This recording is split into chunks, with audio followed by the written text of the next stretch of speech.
안녕하세요. 디모데전서 성경 공부 세 번째 시간 시작하도록 하겠습니다. 오늘은 3장과 4장 말씀 이제 보고자 하는데 먼저 3장에서는 바울이 디모데에게 이제 감독과 집사라고 하는 그 직분자들은 어떤 사람들을 세워야 하는지에 대해서 권면합니다. 지금 마게도냐로 바울이 먼저 떠났고 디모데를 에베소에 남겨둔 이유를 에베소 교회 공동체가 과거의 모습을 잃고 많이 와해되었기 때문이다라고 우리가 앞서 성경 공부 시간에 좀 말씀을 드렸습니다.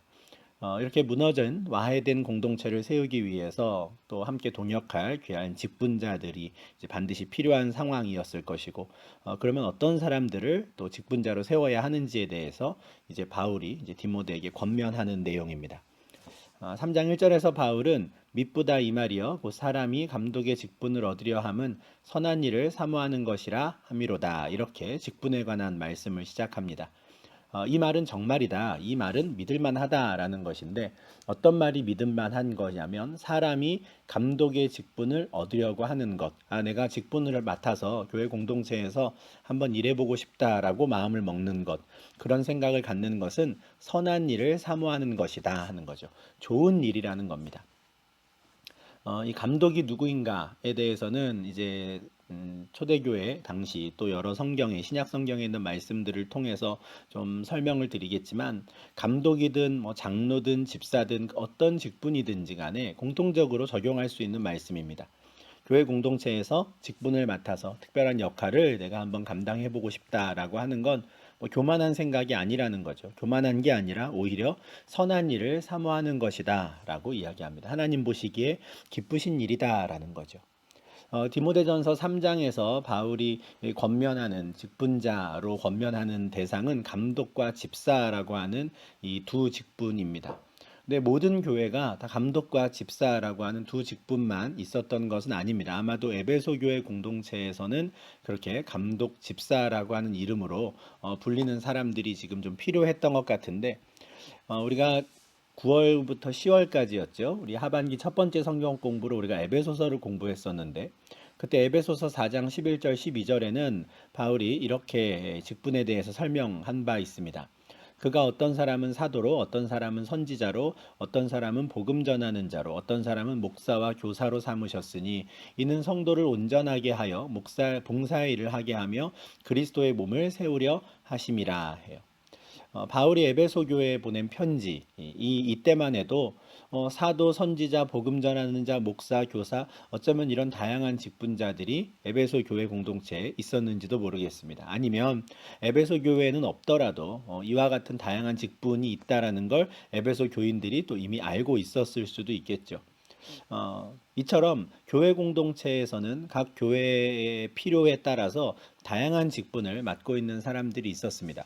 바울이 이 로마에서 2년간 가택연금 된 이후에 나와서 다시 에베소를 방문했고 그때 이제 디모데를 에베소에 다시 남겨두게 되는데 이제 그런 상황에서 바울이 생각할 때 지금 에베소 교회 공동체에 필요한 사람은 감독의 역할을 하고 또 집사의 역할을 할 사람이 좀 필요하다라고 판단했는지도 모르겠습니다. 그래서 이런 다양한 직분이 있다라는 것을 디모데도 알고 에베소 교회 공동체도 알지만 특별히 디모데 전서를 통해서는 감독과 집사라고 하는 직분자들은 누구가 어떤 사람들을 세워야 하는지를 이제 설명하는 것이죠. 네, 에베소서 4장 11절 12절 말씀 화면에 있는 말씀에서 우리가 좀 더 한 가지 더 말씀드리고 싶은 것은 이와 같은 다양한 직분자들을 하나님께서 세우시는 이유입니다. 11절에 있는 그가는 이제 성령님이신데, 그러니까 삼위 하나님께서 교회 공동체에 유익하기 위해 다양한 직분자들을 세우세요. 이유가 뭐냐? 성도를 온전하게 하기 위함이라는 거죠. 이 직분자들의 역할은 일하려고 세워지는 직분자들이 아니에요. 목적이 뭐냐면 교회 공동체 안에 있는 다른 성도들을 세우기 위함입니다. 그게 일 아닙니까? 라고 생각하실 수도 있지만 그렇게 온전해진 성도들이 봉사의 일을 하게 하도록, 그러니까 신앙생활을 이제 막 시작한 사람들이 어떻게 하는 것이 하나님 나라 백성으로서 하나님 나라 공동체를 위해 일하는 건지 모른단 말이죠.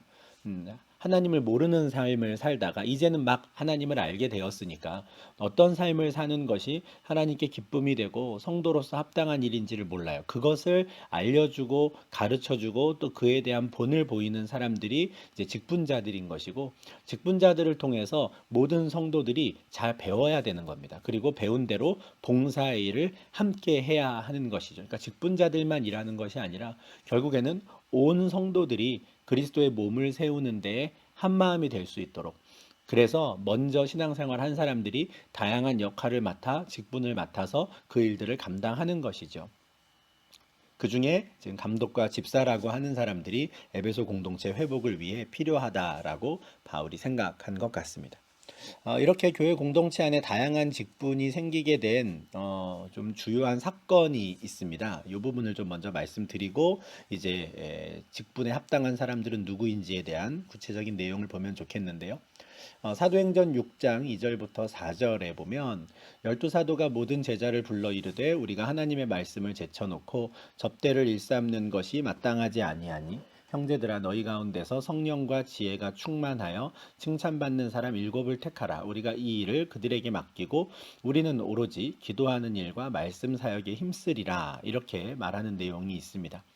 사도행전 6장 1절에는 어떤 내용이 있냐면 이 초대 예루살렘 교회가 폭발적으로 성장하면서 많은 사람들이 교회 공동체 안에 들어왔는데 그 가운데 이제 함께 성도들에게 좀 도움이 되는데 쓸 수 있도록 헌금을 하는 사람들이 많이 있었어요. 구제비를 가지고 오는 사람들이 많이 있었는데 그 사람들이 그 구제비를 가지고 오면 사도들의 발 앞에 두었다라고 표현을 하거든요.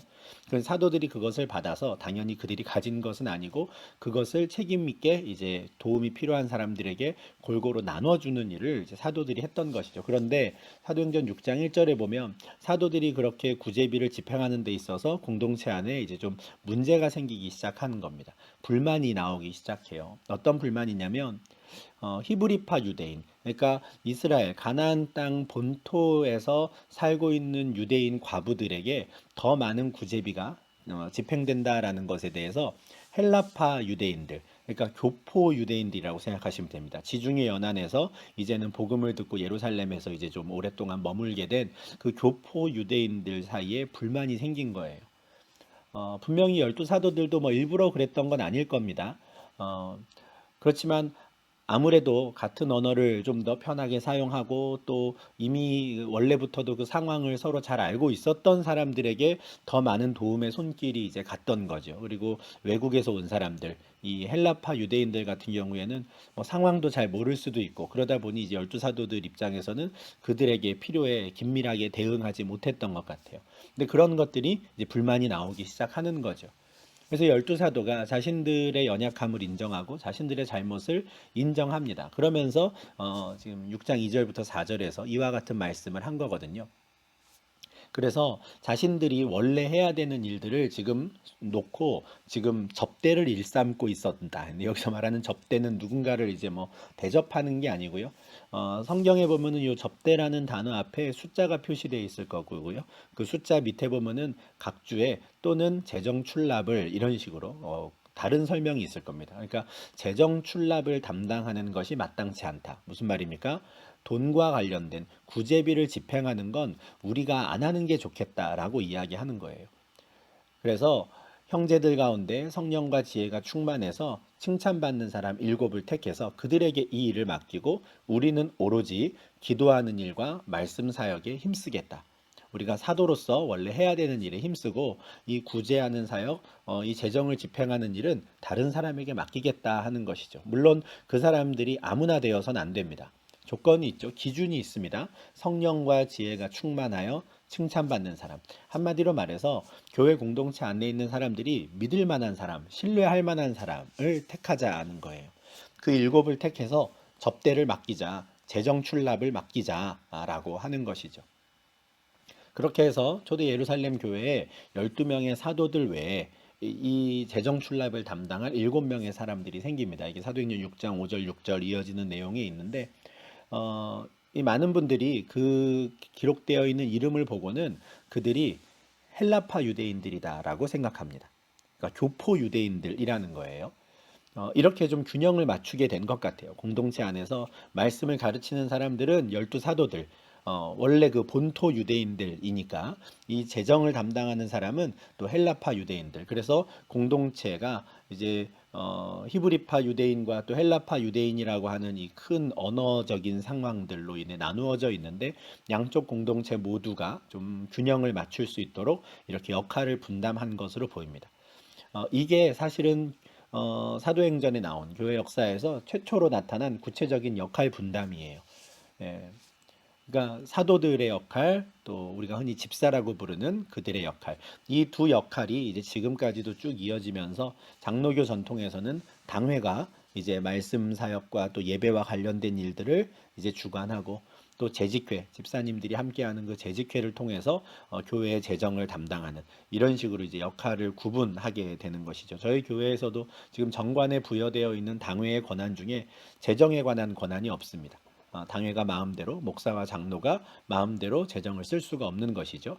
재정에 관한 건 재직회가 담당하게 되는데 네, 이렇게 역할을 구분하게 된 출발이 이제 사도행전 6장에 나온 사건입니다. 그러니까 이처럼 교회가 하나님의 사역들을 감당해 가다 보면 필요에 따라서 새로운 직책들과 또 새로운 직분들이 생기게 되는데 물론 이 초대교회 당시만 해도 이 직분이 이렇게 세분화되지는 않았습니다. 서로 다른 용어를 쓰긴 했지만 그래도 또 뭐 같은 일을 지칭한다라든지 이렇게 좀 다양하지는 않아 이렇게 세분화되지는 않았는데요. 사도행전 15장 22절에는 이 사도와 장로라고 하는 두 직분이 등장합니다. 사도들도 나중에는 장로들 중에 포함되어 있지만 이 사도는 좀 특별한 권위가 주어지는 것이죠. 예수님의 12제자, 예수님께서 직접 택하여 부른 제자들에게 사도라는 이름이 붙고 또 각 교회가 세운 그 교회의 지도자들을 장로라고 합니다. 또 사도행전 13장에는 안디옥 교회에는 선지자들과 교사들이라고 하는 직분자들이 있었다 하는데 이 선지자들과 교사들의 명단을 보면 바나바 그리고 맨 마지막에 사울도 있습니다. 사울은 우리가 아는 그 바울이거든요.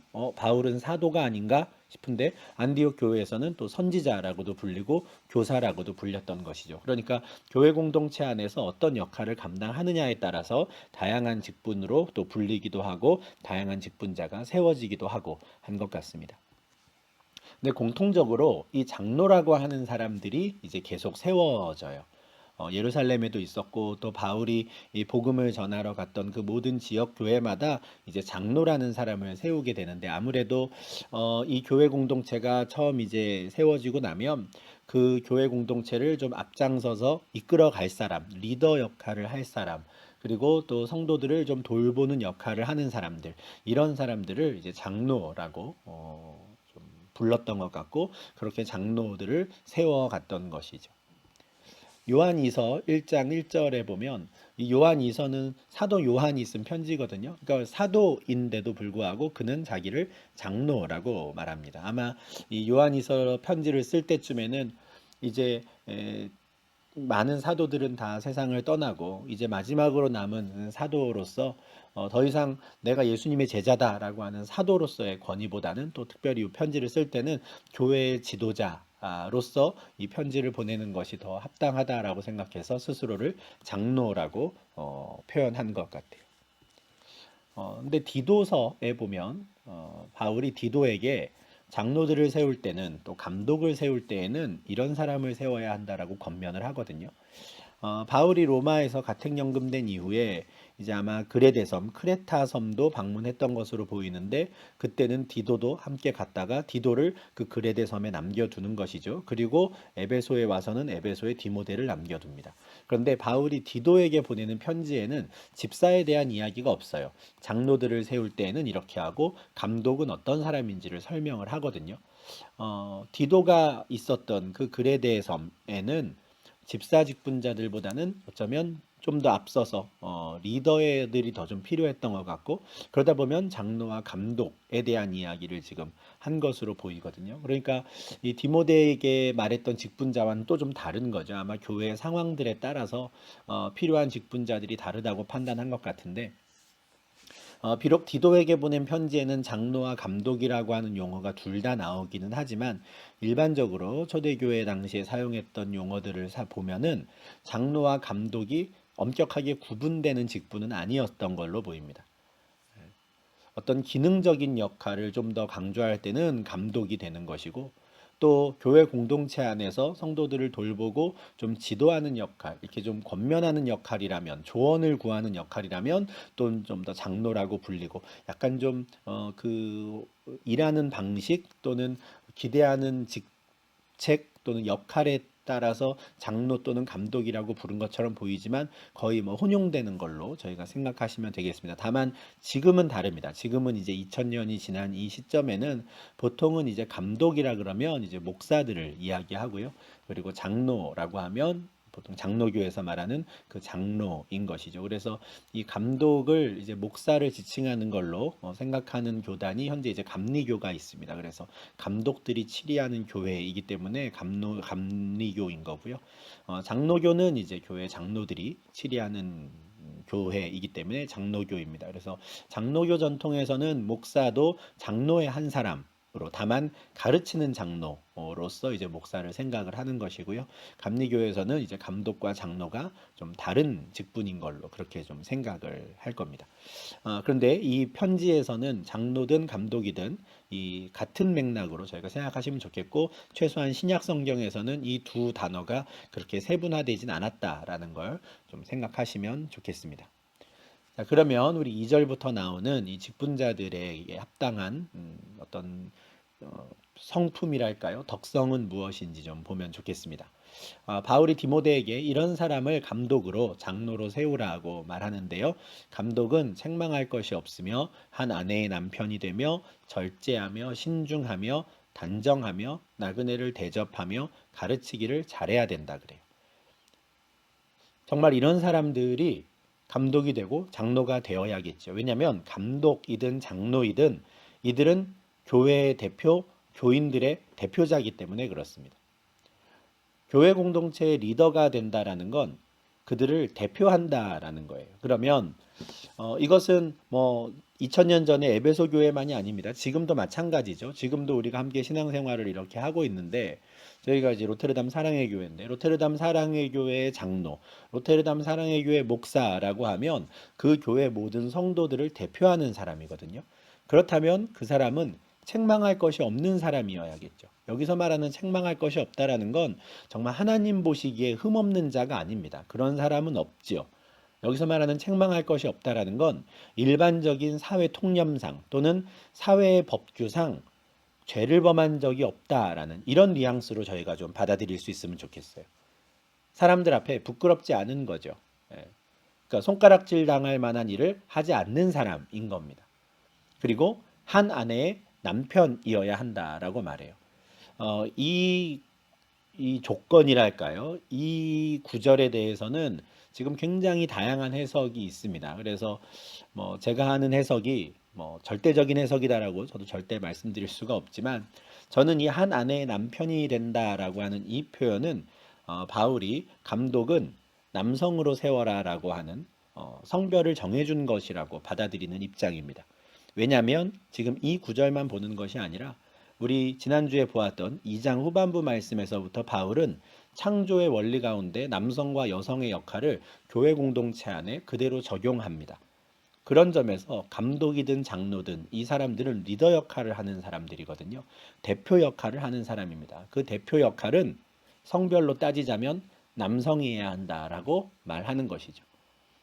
그런데 한 아내의 남편이라고 하는 이 표현에서는 좀 더 깊은 의미가 있습니다. 남성이 그 역할을 감당하되 그 사람은 어때야 합니까? 한 아내를 위해 특별히 거룩한 삶을 사는 사람이어야 해요. 성적으로 문란한 사람이면 안 되는 겁니다. 뭐 여러 아내를 거느리고 있다라든지 또는 한 아내로 만족하지 못하는 어떤 타락한 본성을 숨기지 않는 사람이라든지 이런 사람이면 안 되는 것이죠. 한 아내를 위해 구별된 그런 거룩한 삶을 살아가는 남성이어야 하는 것입니다. 이것은 이어지는 절제, 신중, 단정해야 한다라고 하는 다른 덕목과도 연결될 수 있는 것이죠. 그리고 이 사람은 나그네를 대접해야 하는 사람이고요. 그걸 즐거워하는 사람이어야 하고 특별히 가르치기를 잘해야 합니다. 사실 이런 이 성품들은 이런 덕목들은 감독이나 장로들에게만 요구되는 건 아니에요. 그죠? 우리가 성경에 있는 다른 많은 말씀들을 보면 예수님께서 모든 제자들, 모든 성도들에게 너희는 뱀같이 지혜롭고 비둘기같이 순결하라 하시거든요. 그러니까 이런 지혜로움 또는 정결함, 순결함, 정직함 이런 것들은 모든 성도들이 가지고 있어야 하는 것이죠. 히브리서 13장 2절에는 손님 대접하기를 잊지 말라라는 말씀도 있거든요. 그러니까 손님들을 대접하는 것은 모든 성도들이 즐거워해야 하는 일이고 또 기꺼이 사랑의 행위들로 해야 하는 일들인 거예요. 또한 감독 또는 장로라고 하는 그 직분을 어떤 남성이 감당해야 한다라고 했던 것은 앞서 말씀드린 것처럼 2장 8절부터 10절까지 남성들이 그렇게 리더의 역할을 할 때 여성들이 그들을 함께 돕는 서포트하는 역할로 하나 되어야 한다라고 하는 것, 이것은 하나님을 경외한다 하는 자들에게는 마땅한 것이다라고 하거든요. 그러니까 지금 바울이 3장 2절에서 말하는 이 덕목들은 다른 사람들은 이러지 않아도 되는데 감독은 이래야 돼, 장로는 이래야 돼라고 말하는 건 아닙니다. 그럼에도 불구하고 왜 이런 조건들이 중요하냐면 3장 2절 마지막에 가르치기를 잘하며 해야 듣잖아요. 그러니까 이 사람들은 성도들을 가르치는 사람들이거든요. 그러면 가르치는 입장에서 본이 되어야 하는 겁니다. 그렇겠죠. 네. 한 아내의 남편으로서 가르쳐야 되는 거예요. 하나님께서 바라시는 건 한 남자와 한 여자가 한 몸을 이루는 겁니다. 이렇게 가르쳐야 되는 사람인데 만약에 그 사람이 어떤 잘못된 결혼관을 가지고 있다라든지 그렇게 가르쳐야 되는 사람들이 다른 에베소의 사람들, 남성들처럼 그렇게 음행하기를 즐겨 한다든지 그러면 안 되는 것이죠. 우리는 책망받을 일이 없어야 합니다. 하나님 앞에뿐만 아니라 사람들에게도 책망받을 일을 하지 않아야 합니다. 우리는 신중해야 합니다.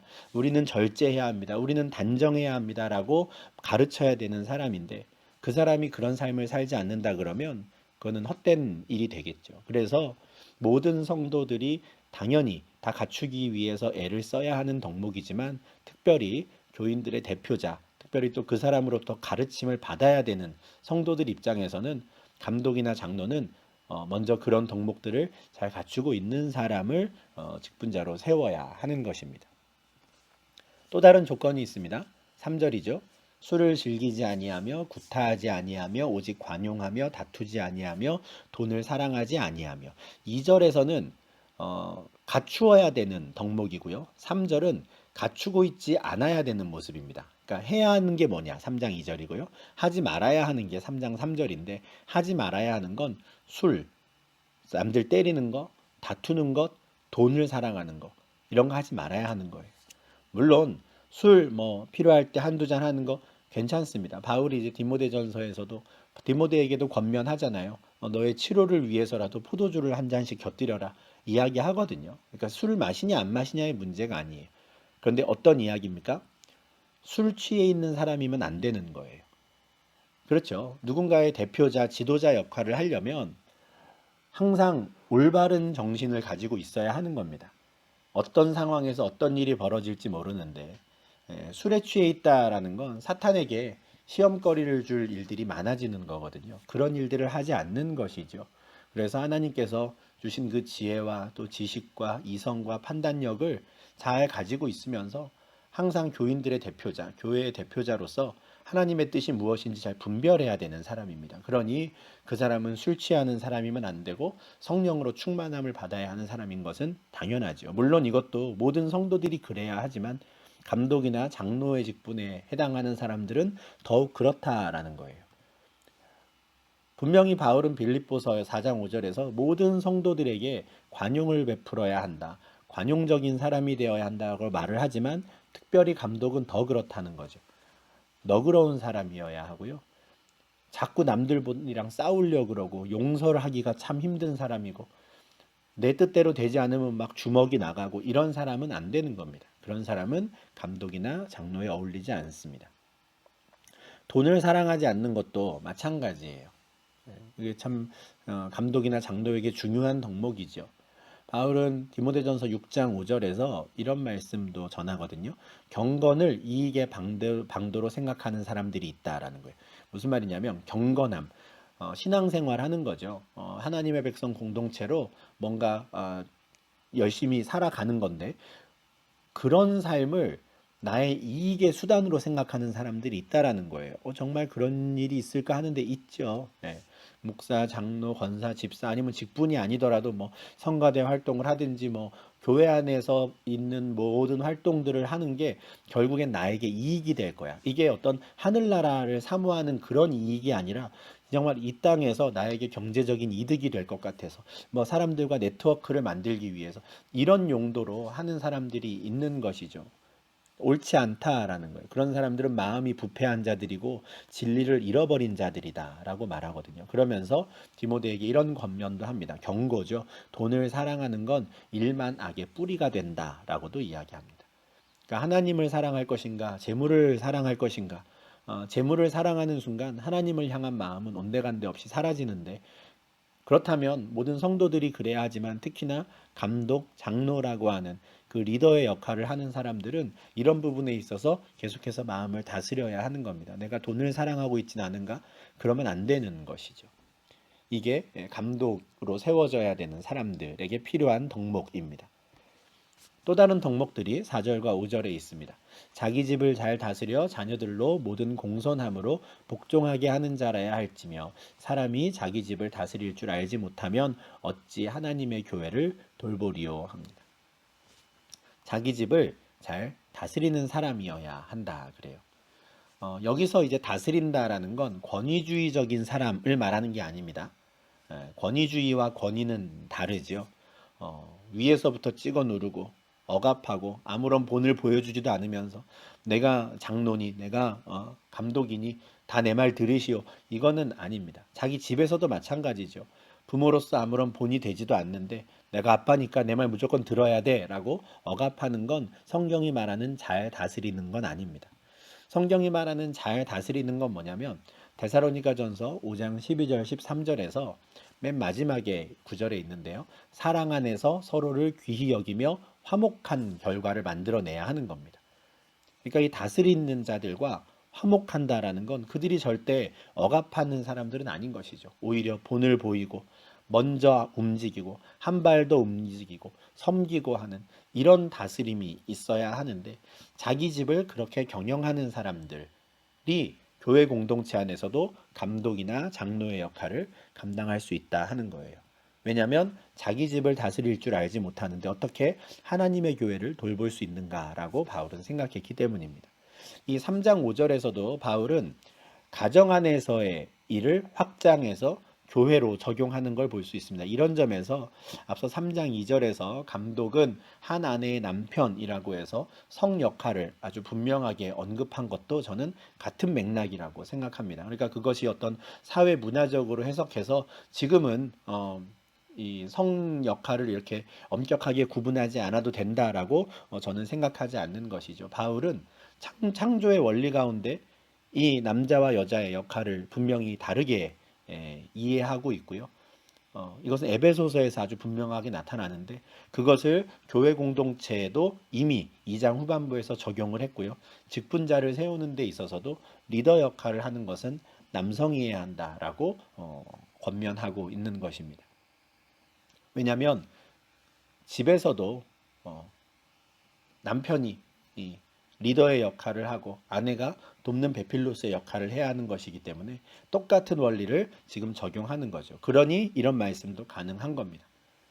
평소에 자기 집에서 자녀들을 잘 다스리는 자, 그 사람이 하나님의 교회에서도 감독과 장로가 될 수 있다 하는 것이죠.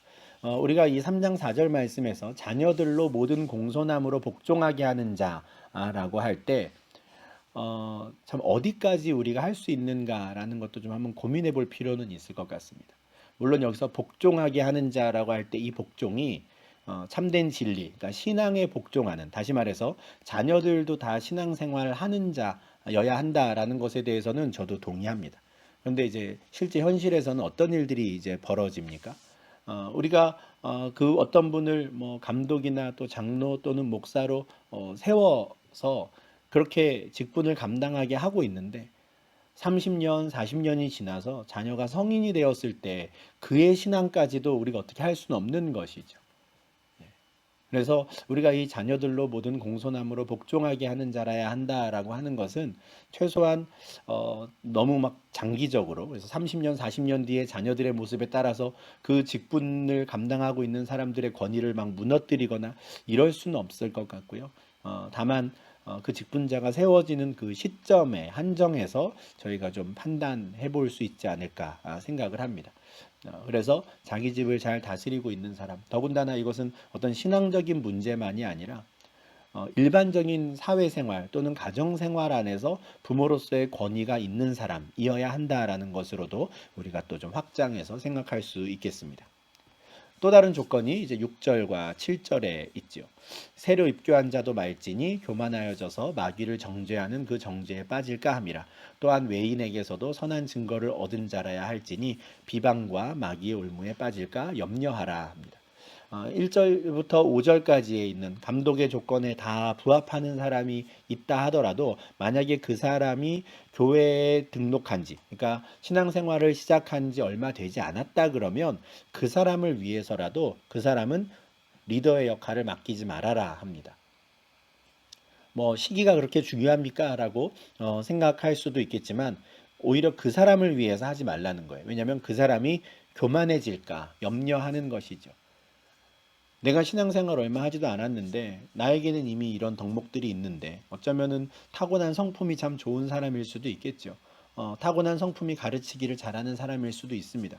근데 그런 사람이 그런 능력을 가졌다고 해서 신앙생활을 한 지 얼마 안 됐음에도 불구하고 그 리더의 역할, 가르치는 역할을 맡기게 되면 오랫동안 신앙생활을 하며 참 많은 신앙적인 고민을 하고 지금도 싸우고 있는 분들을 보며 스스로 교만해질 수 있는 거거든요. 저 사람은 신앙생활 오래 했다는데 저거밖에 안 되나? 판단하는. 그걸 어떻게 지금 바울은 표현하냐면 마귀를 정죄하는 정죄에 빠질까 염려한다 그래요. 마귀를 정죄하는 정죄. 그러니까 마귀가 어떤 책망과 정죄를 받았는가를 좀 알아야 되는데 유다서 1장 6절에 보면 천사들, 타락한 천사에 대해서 이렇게 말씀합니다. 자기 지위를 지키지 아니하고 자기 처소를 떠난 천사들이라 그래요. 하나님께서 태초에 천지를 창조하실 때 그 천이라고 하는 건 영적인 세계를 말합니다. 영적인 세계를 창조하시면서도 영적인 존재들도 만드셨죠. 우리가 말하는 천사들도 만드신 겁니다. 천사들을 만드실 때 분명히 하나님은 목적을 가지고 만드셨단 말이죠. 각각의 천사들을 무책임하게 그냥 뭐 될 대로 되라라는 식으로 하나님은 만들지 않으시죠. 천사들을 만드시고 각각의 천사들에게 필요한 역할을 부여하셨단 말이죠. 그런데 자기가 부여받은 그 역할을 만족하지 못하고 자기의 지위를 지키지 않고 떠난 천사들이 있었다는 거예요. 타락한 천사들이죠. 그들은 우리가 맡은 일에 만족하지 않습니다. 나에게 더 높은 것, 더 좋은 것을 주십시오. 나아가 내가 하나님이 되고자 한다라고 해서 반역을 일으키죠. 요한계시록 12장 8절, 9절, 10절 이제 그 즈음에 이제 나오는데 하늘나라에서 전쟁을 일으키는 반역을 일으킨 천사들이 있는데 그 타락한 천사들이 곧 사탄이고 그를 따르는 마귀들입니다. 그러면 그 사탄은 이 범한 죄가 뭐냐? 자기 지위를 지키지 않고 떠난, 다시 말해 교만한 것이죠. 창세기 2장 5절에 보면 그렇게 타락한 천사가 죄송합니다. 3장 5절인데요. 제가 잘못 기입했네요. 창세기 3장 5절에 보면 그렇게 타락한 천사가 에덴 동산에 찾아와서 사람을 이렇게 유혹하죠. 너희가 저 선악을 알게 한 나무 열매를 먹으면 하나님과 같이 될 수 있다 하는 거죠. 자기가 실패했는데 그렇게 미혹하는 겁니다. 너는 하나님과 같이 될 수 있어. 그만큼 교만한 마음을 불어넣어 주는데 만약에 입교한 지 얼마 안 된 사람에게 그 리더의 역할을 맡기게 되면 그 사람이 교만해질 수 있다는 거죠. 그러니 그 사람을 생각해서라도 그 사람에게는 감독의 역할을 맡기지 말아라 합니다. 그리고 교인들의 대표자가 될 사람은 바깥에 있는 사람, 외인들, 교회 공동체 밖에 있는 이방인들로부터도 칭찬 듣는 사람이어야 하는 거예요.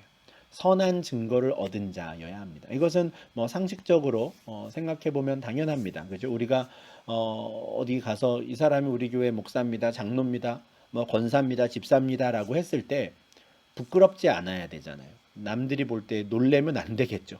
정말 저 사람이 너희 그런 역할을 맡고 있어?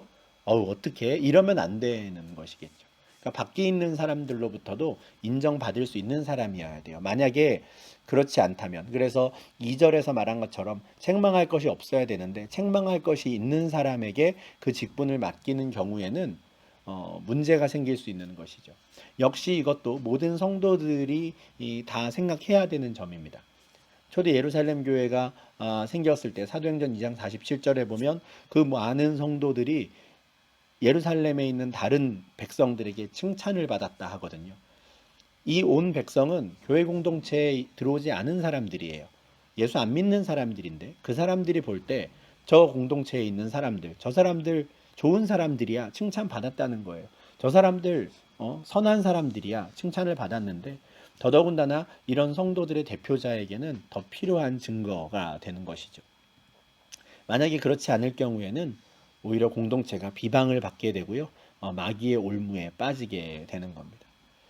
물론 하나님께서 그 어떤 죄든지 용서하실 수 있고 또 회복시키실 수 있음을 저희가 믿습니다. 그래서 감독이든 장로든 그 직분을 감당한 사람들이 또 연약한 모습을 드러내고 또 그 시험에 드는 경우들도 있지만 또 하나님이 회복하실 것을 저희가 믿는데 그렇지만 그냥 다 덮어줄 수는 없다라는 말이에요.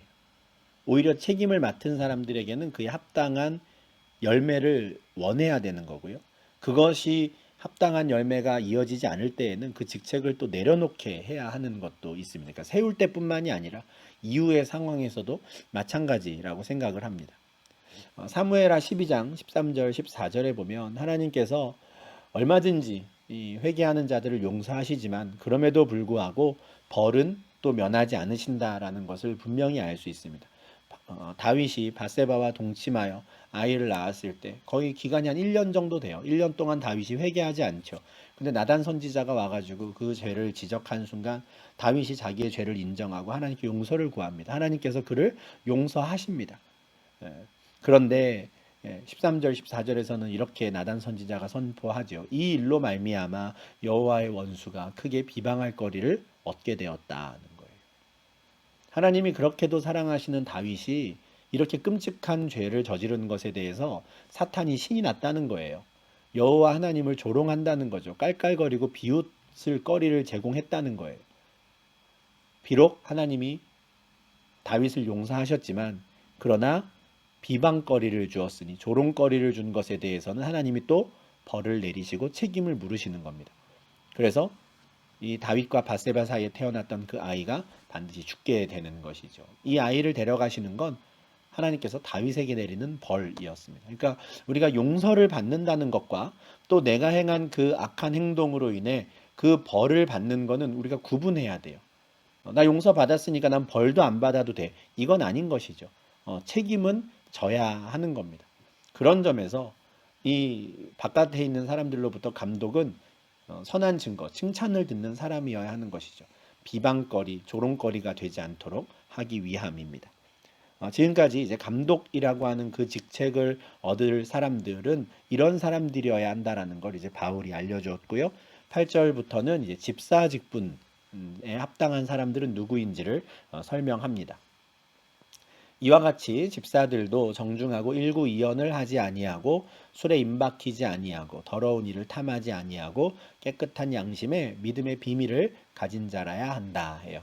이 집사들이라고 불리우는 사람들의 이제 시작을 우리 앞서 보았던 사도행전 6장에서 저희가 찾습니다. 예루살렘 교회에서 재정을 담당할, 재정 출납을 담당할 그 성령과 지혜가 충만한 사람 7명이 뽑혔는데 이 사람들을 이제 집사 직분의 출발로 보는 것이죠. 물론 그렇다고 해서 이 집사님들이 뭐 재정 담당만 하는 것은 아닙니다. 사도행전에도 보면 8장 5절부터 8절에 그때 세워졌던 7명의 집사님 중에 한 사람인 빌립이라고 하는 분이 있는데 이 빌립이 하는 사역을 보면요. 거의 뭐 사도들이랑 다를 바가 없습니다. 그죠? 복음을 전하고 그리스도를 전파하고 표적도 행하고 귀신도 쫓아내고 중풍병자 못 걷는 사람도 치유하고 이것은 뭐 사도들의 준하는 사역이죠. 그러니까 이런 것들을 보면 정말 뭐 집사라고 해서 사도라고 해서 엄격하게 무엇인가 역할이 구분되어 있고 집사는 뭐 사도들 또는 장로들의 역할을 하지 못하고 이런 건 아니었던 것 같아요. 다만 정말 꼭 맡아야 되는 역할들은 좀 구별되어 있는. 그래서 감독은 가르치는 역할, 또 장로는 돌보는 역할, 그리고 집사는 재정을 담당하는 역할. 이 핵심 역할은 구분이 돼 있으나 다른 교회 사역에 있어서는 아직까진 큰 경계가 없는 이제 그런 상황이었다라고 생각해 주시면 좋겠습니다. 그러다 보니 이 집사들도 결국에는 교인들의 대표자 리더 역할을 해줘야 되는 사람들이거든요. 그래서 8절이 이렇게 시작하는 거죠. 이와 같이 하는 겁니다. 앞서 감독이 될 사람의 이제 적합한 덕목이 무엇인지를 설명했는데 똑같다는 거예요. 집사들도 이와 같이 다르지 않다라는 것이죠. 집사들도 정중한 사람이어야 합니다. 매너가 좋아야 하는 것이고요. 깨끗한 양심에 믿음의 비밀을 가진 자여야 해요. 깨끗한 양심, 믿음, 이거는 어디에서 비롯됩니까? 참된 복음에서 비롯되는 것이죠. 바울은 그리스도의 비밀이라고 복음을 표현했고 디모데에게도 너가 선한 싸움을 싸워야 되는데 그 선한 싸움은 바로 믿음과 착한 양심을 가지는 것이다 했거든요. 그러니까 집사들은 깨끗한 양심에 믿음의 비밀을 가진 자여야 한다라는 건 달리 말하면 신실한 신앙, 하나님 그리스도에 대한 참된 믿음을 가진 사람이어야 한다라는 뜻이 되겠죠. 그리고 이 사람들은 일구이연하지 않아야 합니다. 한 입으로 두말하지 않아야 돼요. 무슨 말이겠습니까? 진실한 사람이어야 하는 것이죠. 믿을 만한 사람, 신뢰할 만한 사람이어야 한다라는 거고요. 역시나 감독들과 마찬가지로 집사들도 술에 임박히지 않아야 돼요. 중독되지 않아야 되고요. 취해 있지 않아야 하는 겁니다. 그리고 더러운 일을 탐하지 않아야 돼요. 돈을 사랑하지 않는 자들이 되어야 하는 것이죠. 예.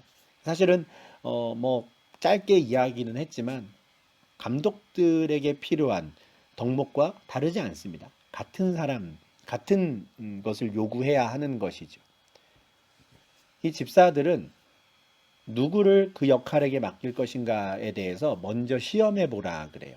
그리고 책망할 것이 없으면, 책망할 것이 없어야 한다라는 것도 역시 감독에 필요한 덕목이었죠. 그러면 집사의 직분을 맡겨라 하는데 먼저 시험해 본다라는 건 뭐 억지로 뭐 함정에 빠뜨려서 뭐 이렇게 테스트하는 게 아닙니다. 함께 공동체 안에서 신앙생활하면서 어떤 사람인지 그 됨됨이를 보고 더러운 일을 탐하는 사람은 아닌지, 일구이연하는 사람은 아닌지, 다른 사람들과 관계는 어떻게 맺는지 이런 것들을 다 먼저 살펴보고 직분을 맡기라는 겁니다.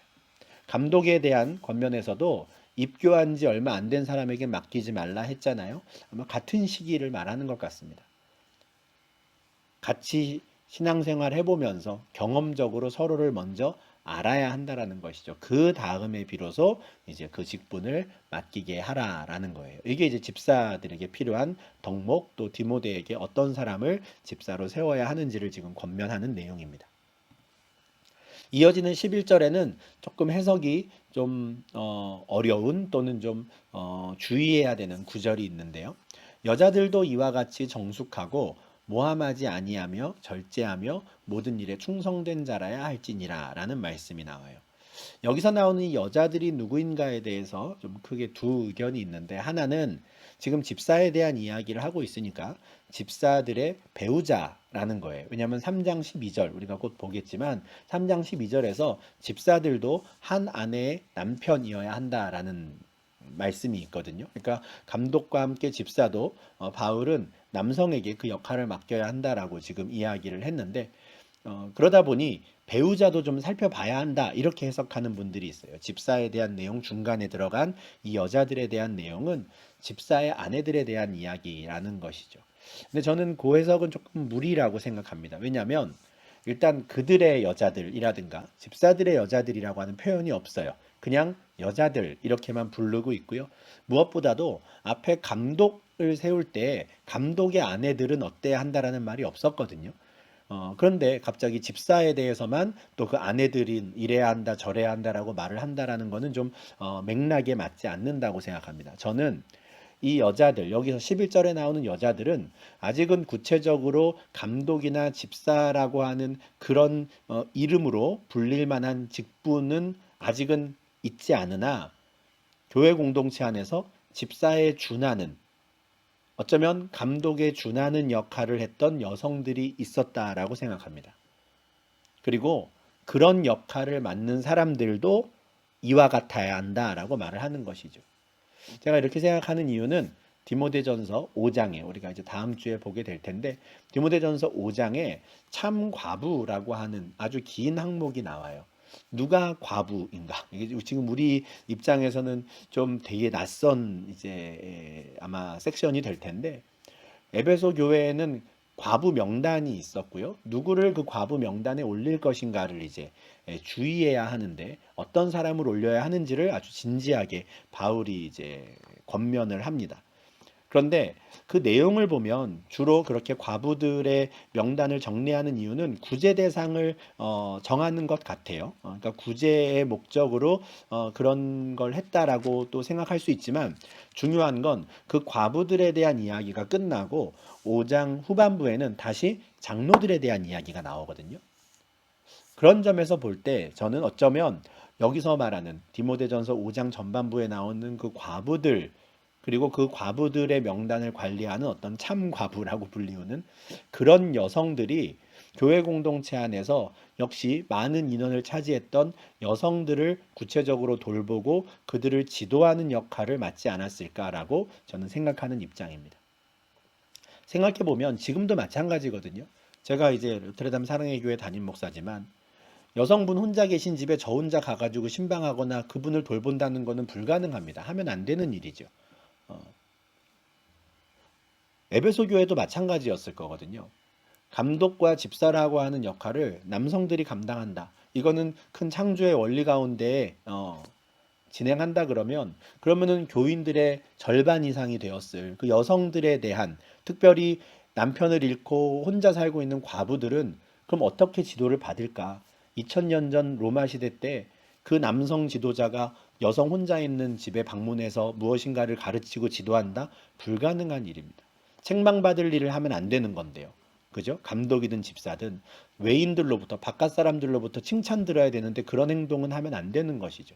그렇기 때문에 반드시 절반 이상의 성도들이었을 그 여성들을 또 돌볼 여성들의 지도자가 분명히 있었을 것이다 라고 생각을 하고 아직까지는 그들에게 구체적인 직분은 주어지지 않았지만 11절에서 바울은 그들이 꼭 있어야 한다라는 걸 아는 거죠. 그래서 이와 같이 여자들도 그 역할을 할 사람들도 똑같은 기준으로 세워라라고 권면하는 것으로 저는 생각하는 입장입니다.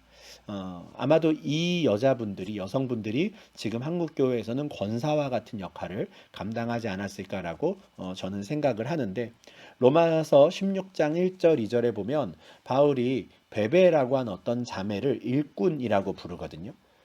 그러니까 이 자매에 대해서 뭐 집사 또는 뭐 감독 이렇게 부르지는 않아요. 그러니까 여성들에게 주어지는 구체적인 직분으로서의 이름은 아직 없었던 것 같은데 그렇지만 바울이 이 베베라고 하는 이 자매를 얼마나 신실한 동역자로 생각했는지는 이 구절에서 확인할 수 있습니다.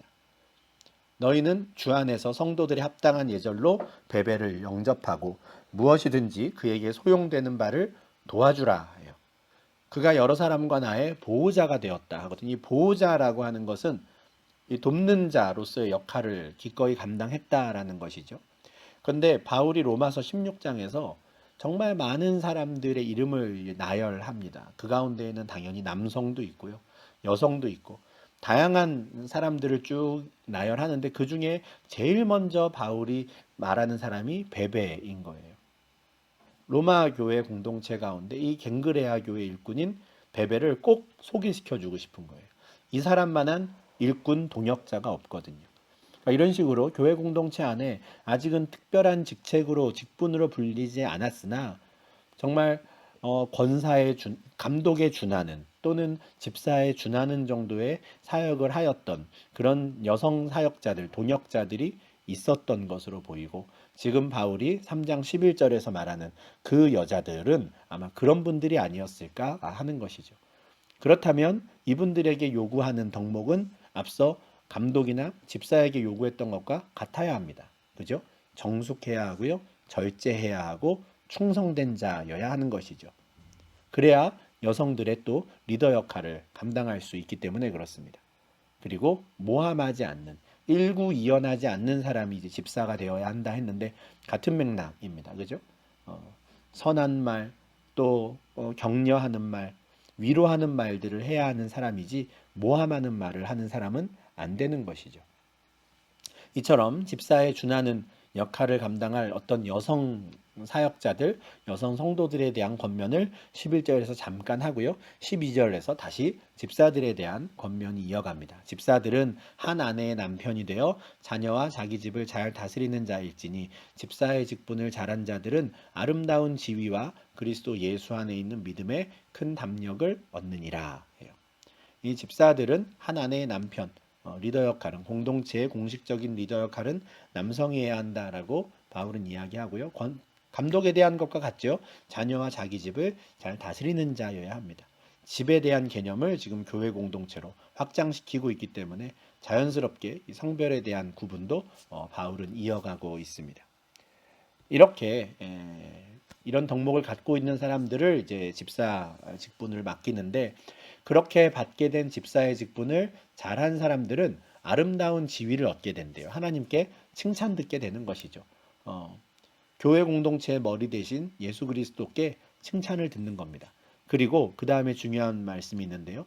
그 직분을 잘 감당함으로써 그리스도 예수에 대한 믿음이 더 단단해진다는 거예요. 큰 담력을 얻는다. 그러니까 직분을 감당한다라는 건 그 사람에게도 아주 참 좋은 일이다라는 거죠. 그냥 에너지를 쓰기만 하고 희생하기만 하는 것이 아니라 오히려 그 일을 통해서 믿음이 더 단단해진다라는 거예요. 하나님께 칭찬 들을 뿐 아니라 자기 자신의 믿음도 큰 유익이 되는 그것이 바로 직분을 감당한다라는 거예요.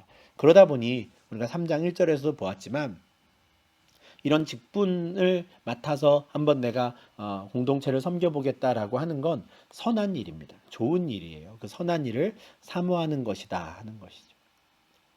이렇게 해서 이제 감독과 집사에 대한 또 그에 준하는 역할을 했을 그 여성 사역자들, 동역자들은 어떤 사람들이 되어야 하는가에 대해서 바울의 권면을 보았는데 요 3장 내용을 마무리하기 전에 이 말씀을 한번 좀 꼭 말씀드리고 싶습니다. 사도행전 20장 28절에 보면 바울이 에베소의 장로님들에게 이런 말을 하거든요. 성령이 그들 가운데 여러분을 감독자로 삼으셨다 해요.